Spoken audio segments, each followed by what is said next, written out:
Live Alive is a work of art. The game is a love letter to everything that was cool in Japan in 1994, everything that is still cool today, and everything that will probably continue to be cool decades into the future. Speaking very abstractly with the intention of explaining why this game is worth playing without spoiling too many things, Live Alive tells a love story with nothing more than prehistoric emoticons and actions. It lets you determine whether Japan finds peace in an indiscriminate killing spree or an inconspicuous assassination of the castle's lord. Live Alive is loaded with international references to famous people. It combines the awesome of Mega Man, Street Fighter, and Final Fantasy Blue Magic all in one chapter. It puts you in control of a huge mecha robot and a tiny defenseless one. Live Alive will make you laugh and cry, but it also has some of the coolest martial arts scenes in a video game. Rootin' tootin' cowboys shootin', Live Alive's got you covered. I'm leaving out a lot, but I'll say that there's definitely things in this game for fans of classic JRPG Golden Age Final Fantasy, especially if you've ever played Final Fantasy IV. If you want to find all the fun Easter eggs in Live Alive, you will have to play through it multiple times. The new additions to the HD 2D remake are fantastic, and as a fan of the original, they absolutely blew my mind when I experienced them, even knowing as much as I did about the original game before I played it.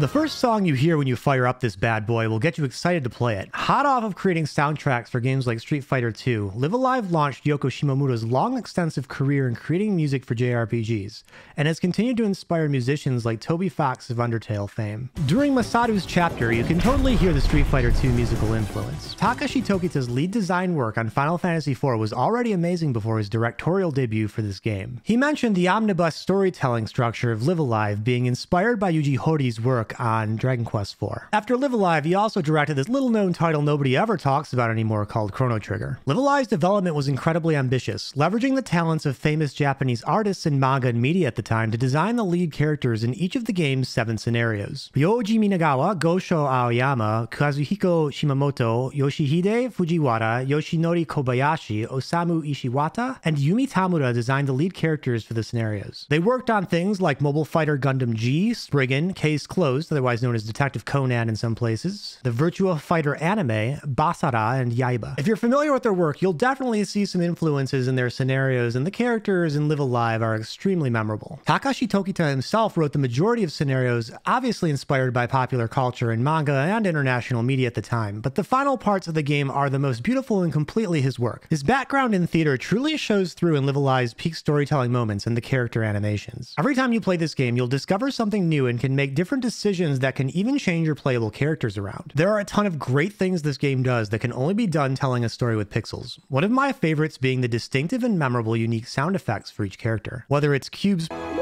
Master's, Akira's, Oboro's, Sundown's, Pogo's, or Masaru's.